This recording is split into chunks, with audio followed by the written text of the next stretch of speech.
ಹೀಗೆ ಒಂದು ದೇಶದ ಚಕ್ರವರ್ತಿಯಾಗಿದ್ದವ ಉತ್ತರ ಕ್ಷಣದ ಜನ್ಮದಲ್ಲಿ ಜಿಂಕೆಯಾದ. ಒಂದು ಘಟನೆಯನ್ನು ನಾನು ಹೇಳಬೇಕು, ಯಾಕೆಂದರೆ ಈ ಘಟನೆ, ಎರಡು ಘಟನೆಗಳನ್ನು ನಾನು ಎಲ್ಲ ಕಡೆ ಹೇಳ್ತೇನೆ. ಇದನ್ನು ಇಲ್ಲಿಯೂ ನಾನು ಹೇಳಬೇಕು, ಯಾಕೆಂದರೆ ಇವನು ಜಿಂಕೆಯ ಜನ್ಮ ಬಂದಂಥದ್ದು. ಪ್ರಾಣಿಗಳಿಗೆ ಜನ್ಮಾಂತರದ ಸ್ಮೃತಿ ಇರುವ ಸಾಧ್ಯತೆಯ ಬಗ್ಗೆ ನಾನು ಕಣ್ಣಾರೆ ಕಂಡ ಎರಡು ಘಟನೆಗಳನ್ನು ನಿಮಗೆ ಹೇಳಬೇಕು. ಮಂಗಳೂರಿನಲ್ಲಿ ಮಹಾಭಾರತ ಪ್ರವಚನ ಮಾಡ್ತಿದ್ದೆ ನಾನು, ಈಗ 10 ವರ್ಷಗಳ ಕೆಳಗೆ. ಆಗ ಒಂದು ನಾಯಿ ನಿರಂತರ ಎಡೆಬಿಡದೆ ಒಂದು ದಿನವೂ ತಪ್ಪದೆ ಟೌನ್ ಹಾಲಿನ ಒಳಗೆ ಬಂದು ಅದರ ಫ್ರಂಟ್ ರೋದಲ್ಲಿ ಎಲ್ಲ ಜನರು ಕೂತುಕೊಳ್ಳುವುದಕ್ಕಿಂತ ಮುಂಚೆ ಒಂದು ಜಾಗದಲ್ಲಿ ಬಂದು ಕೂತುಕೊಳ್ಳುತ್ತಿತ್ತು. ಅದು ಎಷ್ಟು ಹೊತ್ತಿಗೆ ಬರ್ತಿತ್ತು, ಸುಮ್ಮನೆ ನಾಯಿ ಜಾಗ ಇದೆ ಅಲ್ಲಿ ಬಂದು ಕೂತ್ಕೊಳ್ತಿತ್ತು ಅಂದರೆ ಉಪನ್ಯಾಸ ಪ್ರಾರಂಭವಾಗುವುದಕ್ಕೆ 2 ನಿಮಿಷ ಮುಂಚೆ ಬಂದು ಕೂತುಕೊಳ್ತಿತ್ತು. ಉಪನ್ಯಾಸ ಮುಗಿದ ತಕ್ಷಣ ಬಾಲ ಮಡಚಿಕೊಂಡು ಎಲ್ಲರೊಟ್ಟಿಗೆ ಹೊರಟು ಹೋಗ್ತಿತ್ತು. ಇದು ಹೀಗೆ 30-40 ದಿವಸ ನಡೆದಿದೆ, ಒಂದು ದಿವಸ 2 ದಿವಸ ಅಲ್ಲ. ಪ್ರತಿ ದಿವಸ ಫ್ರಂಟ್ ರೋದ ಮುಂಚೆ ಯಾರಿಗೂ ತೊಂದರೆ ಇಲ್ಲದೆ ಅಲ್ಲೇ ಅಡಿಯಲ್ಲಿ ಮಲಗಿಕೊಳ್ಳುವುದು. ಅದು ಮುಗಿದ ತಕ್ಷಣ ಎಲ್ಲರೂ ಹೊರಟು ಹೋದ ಮೇಲೆ ಯಾರಿಗೂ ತೊಂದರೆ ಮಾಡದೆ ಹೊರಟು ಹೋಗ್ತಿತ್ತು. ಒಮ್ಮೊಮ್ಮೆ ಹೀಗೆ ಡಯಸ್ಸಿನ ಮೇಲೆ ಬಂದು ಕೆಲವರು ಪ್ರಶ್ನೆಗಳನ್ನು ಹಾಕ್ತಿದ್ರು ನನಗೆ. ನಾನು ಪ್ರಶ್ನೆಗಳಿಗೆ ಉತ್ತರ ಕೊಡುವಾಗ ಡಯಸ್ಸಿನ ಮೇಲೆ ಬಂದು ನಿಲ್ಲುತ್ತಿತ್ತು. ಅದಕ್ಕೂ ಆ ಪ್ರಶ್ನೆ ಇತ್ತೋ ಏನೋ ಯಾರಿಗೊತ್ತು, ಅದಕ್ಕೂ ಆ ಪ್ರಶ್ನೆಗೆ ಏನು ಉತ್ತರ ಹೇಳ್ತಾರೆ ಕೇಳೋಣ ಅಂತ. ಪೂರ ಪ್ರಶ್ನೋತ್ತರಗಳು ಮುಗಿದು ನಾನು ಹೊರಟು ಹೋದ ಕೂಡಲೇ ಅದು ಹೊರಟು ಹೋಗ್ತಿತ್ತು. ಆರ್ಗನೈಸರ್ಸು ಏನು ಯೋಚನೆ ಮಾಡಿದರು, ಇದೆಲ್ಲೋ ಆ ಮನೆಯ ಯಜಮಾನ ಉಪನ್ಯಾಸಕ್ಕೆ ಬರ್ತಾನೆ, ಅವನೊಟ್ಟಿಗೆ ನಾಯಿ ಬರುತ್ತೆ ಅಂತ. ಅದು ಕುತೂಹಲ ಆಯ್ತು ಅವರಿಗೆ. ಯಜಮಾನ ಯಾರು ನೋಡುವ ಅಂತ ವಿಚಾರಿಸಿದರೆ ಯಾರು ಅಲ್ಲಿಗೆ ಬರತಕ್ಕವರ ಮನೆಯ ನಾಯಿ ಅಲ್ಲ ಅದು. ಹಾಗಾದರೆ ಆ ನಾಯಿ ಎಲ್ಲಿಂದ ಬರುತ್ತೆ ಅಂತ ಅದನ್ನು ಅನ್ವೇಷಣೆ ಮಾಡಿದರು. ಯಾಕಂದರೆ ಒಂದು ದಿವಸ ಅದು ಬೆನ್ನು ಹತ್ತಿದ್ರು, ಅದು ಎಲ್ಲಿ ಹೋಗುತ್ತೆ ಅಂತ. ಅದು ಮಂಗಳೂರಿನಲ್ಲಿ ಟೌನ್ ಹಾಲಿಗಿಂತ 3-4 ಕಿಲೋಮೀಟರ್ ದೂರದ ಪಾಂಡೇಶ್ವರದಿಂದ ಬರ್ತಾ ಇತ್ತು. ಪಾಂಡೇಶ್ವರದಿಂದ ಒಬ್ಬ ಮನುಷ್ಯನೂ ಭಾರತ ಕೇಳಲಿಕ್ಕೆ ಬರ್ತಿರಲಿಲ್ಲ, ಆ ನಾಯಿ ಮಾತ್ರ ಬರ್ತಿತ್ತು.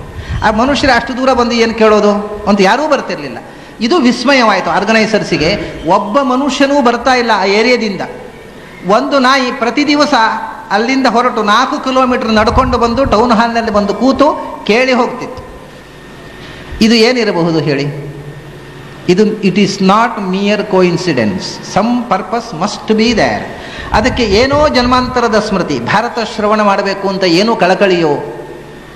ಕೊನೆಗೆ ಅದರ ದುರಂತ, ಅದರ ಪ್ರಾರಬ್ಧ ಕರ್ಮ ಮುಗಿದಿಲ್ಲ ನೋಡಿ. ಇನ್ನು ಭಾರತ ಮಂಗಳ ಆಗಲಿಕ್ಕೆ 1 ವಾರ ಇದೆ ಅನ್ನುವಾಗ ಆ ನಾಯಿಗೆ ಇನ್ನೊಂದು ಹುಚ್ಚು ನಾಯಿ ಕಚ್ಚಿತು.